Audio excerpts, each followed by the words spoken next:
romanticism thoroughly saturated the discourse of modern thinkers. Can you totalize? Can you make things whole? Can you create harmony? If you can't, disappointment. Disappointment is always at the center. Failure is always at the center. Well, where does romanticism come from? Why begin with romanticism? See, I don't begin with romanticism. Oh, you remember what Beethoven said on his deathbed, you know? He said, I've learned to look at the world in all of its darkness and evil and still love it. And that's not romantic Beethoven. This is the Beethoven of the string quartets, 131, the greatest string quartet ever written, not just in classical music, but of course it's European forms. Beethoven is the grand master. But string quartet, you go back to those movements, there's no romantic wholeness to be shattered as in the early Beethoven. He's given up on that. This is where Chekhov begins. This is where the blues starts. This is where jazz starts. You think Charlie Parker's upset because he can't sustain a harmony? He didn't care about the harmony. He's trying to completely ride on the dissonance, ride on the blue notes. Of course, he's got harmony in terms of his interventions here and there.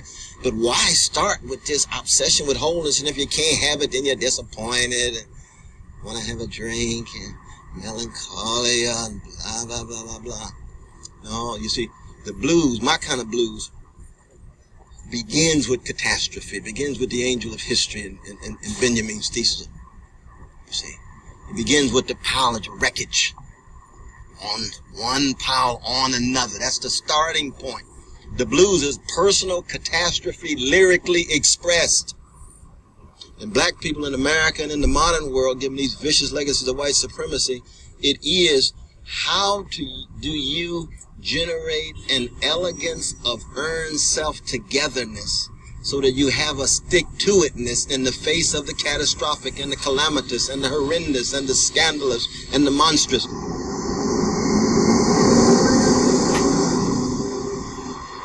See, part of the problem, though, is that, see, when you have a romantic project, you're so obsessed with time as loss and time as a taker. Whereas as a Jacobian Christian, I want to stress as well time as a gift and time as a giver. So that, yes, it's failure, but, you know, how good is the failure? You've done some wonderful things. Now, Beckett could say, you know, try again, fail better. But why call it failure? I mean, why not say you have a sense of gratitude that you're able to do as much that as you did? You're able to love as much and think as much and play as much. Why think you needed the whole thing? You see what I mean?